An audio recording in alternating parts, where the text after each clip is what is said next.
स्वागत है आपका ओवरऑलॉजी चैनल पर। यहाँ हम motivational and self improvement videos provide करते हैं जो आपकी रियलिटी को चेंज करते हैं। चलिए शुरू करते हैं वीडियो को। मनुष्य का स्वभाव हमेशा से इच्छाओं से भरा रहता।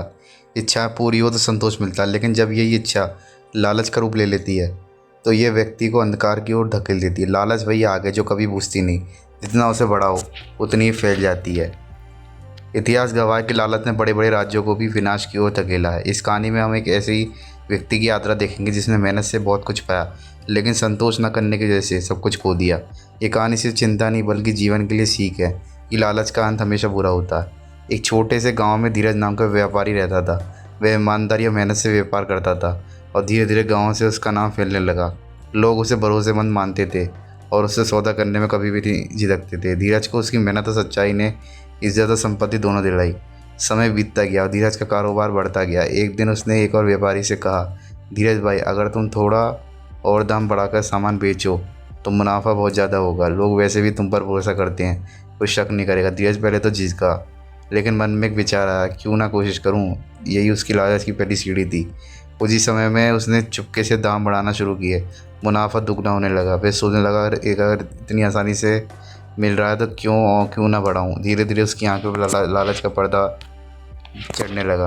तो उसकी आंखें तो बंद होती पर मन जागता रहता, एक अजीब डर, एक बेसब्री, एक असमाप्त चिंता के साथ। उसे समझ नहीं आता कि किस बात का डर है, पर वह डर जैसे उसकी नसों में बहता था। वह भविष्य की हर संभावना को सबसे बुरे अंजाम के साथ सोचता। अगर मेरी नौकरी चली गई तो, अगर मैं असफल हो गया तो, अगर मैं किसी को कुछ नहीं कर पाया तो। ये सोचते सोचते उस रात भी उसकी नींद टूटी। लेकिन उस रात कुछ अलग था। दीवार पर एक रहस्यमय नीली चमकती हुई रोशनी उभर आई। वहाँ एक दरवाज़ा बिना दिखाई दिए प्रकाश से निवृत्त, स्वप्न और यथार्थ के बीच की कोई चीज़। दरवाजे पर लिखा था, अपने भीतर प्रवेश करो, जहाँ तुम्हारी चिंता जन्मी है वहीं उसका अंत है। अर्जुन पहले तो घबराया, पर अगले ही पल जैसे उसकी आत्मा ने निर्णय लिया कि अब वो उस दरवाजे के भीतर जाएगा। जैसे ही अर्जुन उस दरवाजे के भीतर गया, उसे ऐसा लगा मानो वह अपने दिमाग के अंदर प्रवेश कर चुका है। चारों ओर घना अंधेरा, लेकिन बीच बीच में आवाज़ें, डर की, पछतावे की, चिंता की, आलोचना की। वह एक जंगल में था। हर पेड़ उसकी एक सोच थी और हर सोच एक उलझी हुई शाखा। वह एक पेड़ के पास गया जिस पर लिखा था, मुझे सबके जैसा बनना है। और जैसे ही उसने छुआ, पेड़ से एक छाया निकली, एक अंदर का करमाई परछाई जो चिल्लाई, तू कभी पूरा नहीं होगा। अर्जुन डर गया और भागने लगा। जंगल की शाखाएं उसके विचारों की तरह उसे जकड़ रही थी। तभी अचानक में एक हवा का साया गूंजा। जैसे एक बाग में हर फूल अलग होता है, वैसे ही जीवन में तुलना का कोई स्थान नहीं होता। अर्जुन रुक गया, सांस भरी, और उसी क्षण शाखाएं गायब हो गई। गौतम बुद्ध की पहली आवाज़ उसके भीतर कुछ हल्का कर गई थी। अर्जुन आगे बढ़ा तो उसके सामने एक विशाल महल खड़ा था, डर का महल। वहाँ हर कमरे में उसके भीतर के डर संजीव होकर उसे घूर रहे थे। नौकरी छूटने का डर, अकेले मरने का डर, रिजेक्ट होने का डर, गलत साबित होने का डर। डर का चेहरा अलग था, पर आंखें वही थी जो हर रात उसकी नींद चुरा लेती थी। जैसे ही वह आगे बढ़ा, दीवार पर लिखा था, डर भविष्य की गंध है जो वर्तमान को सड़ा देती है। एक कमरा ऐसा भी था जिसमें उसका बचपन बंद था। वो डर जब उसके पापा ने डांटा था, वो शर्म जब वह क्लास में हंसी का पात्र बना था। अर्जुन की आंखों में आंसू बहने लगे। तभी एक शांत सी रोशनी प्रकट हुई और उसमें गौतम बुद्ध का स्वर उभरा, भविष्य के भ्रम और अतीत के बोझ को छोड़ दो, तुम जो हो बस इसी क्षण में हो। बस उस क्षण अर्जुन ने महसूस किया, डर कोई राक्षस नहीं बल्कि उसी की बनाई हुई परछाई है। और जैसे ही उसने स्वीकार कर लिया, महल धीरे धीरे ढहने लगा। अब अर्जुन एक नदी के किनारे था और उस नदी में बह रहा था अपनी यादों के साथ। बचपन की हंसी, माँ की ममता, कॉलेज की असफलताएं, दोस्त की बेवफाई, एक्स की कटु बातें, सब कुछ उस नदी में बह रहा था। वह उसे पार करना चाहता था, पर जैसे ही वह नदी में पैर डालता, कोई ना कोई स्मृति उसका पैर पकड़ लेती, उसे पीछे खींचती। वे चिल्लाता, मैं आगे बढ़ना चाहता हूँ, लेकिन नदी कहती, जब तक तू माफ़ नहीं करेगा अपने को, तब तक तुझे कैसे छोड़ेंगे। वे वहीं नहीं बैठा गया और मन ही मन एक एक कर सबको माफ़ कर दिया।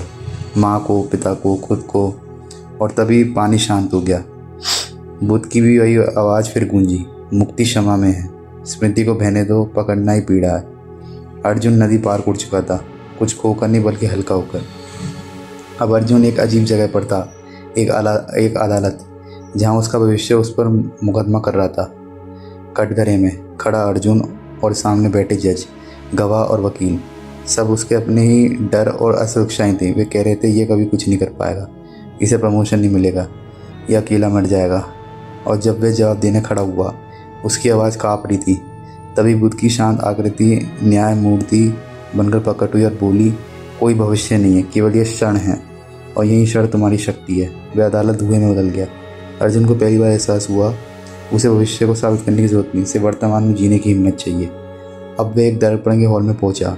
हर दर्पण में उसका चेहरा था, लेकिन हर चेहरा अलग।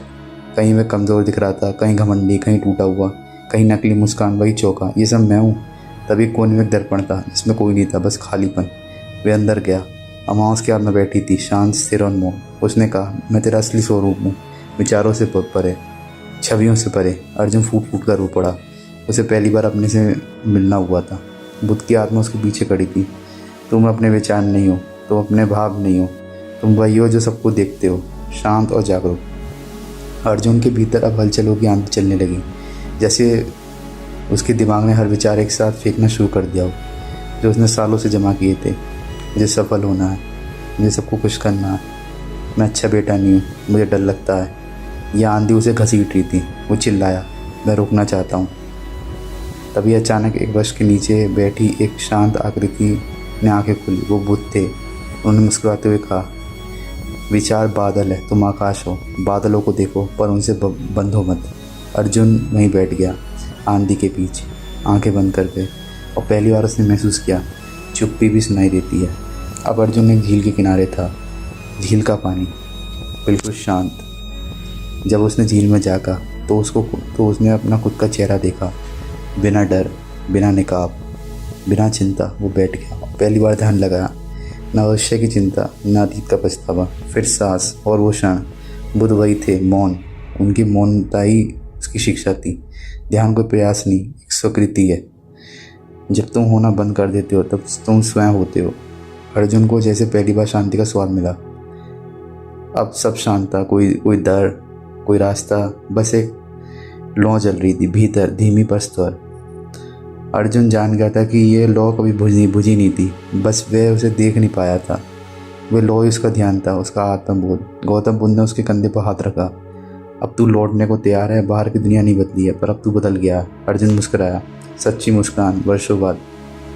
उसका मन अब उसका दास नहीं, उसका साथी था। अर्जुन ने आंखें खोली, अपने बिस्तर पर था। वही कमरा, वही दीवारें, वही जिंदगी, लेकिन अब उसके भीतर कुछ नया था, हल्कापन, मौन और जागरूकता। अब वो हर सुबह जागता था तो सबसे पहले ये कहता था कि ये दिन मेरा है, मैं तनाव नहीं, मैं समाधान हूँ। उसकी चाल में आत्मविश्वास था, उसकी आंखों में स्थिरता और दिल में करुणा। उसने अब चिंता को नहीं, सांस को पकड़ना सीख लिया। और जब भी तनाव लौटता, वे बैठता, आंखें बंद करता, बुद्ध की वही आवाज़ सुनता, जो स्वयं को जीत लेता है वह दुनिया जीत सकता है। अगर आपको वीडियो अच्छी लगी हो तो चैनल को सब्सक्राइब करें। धन्यवाद।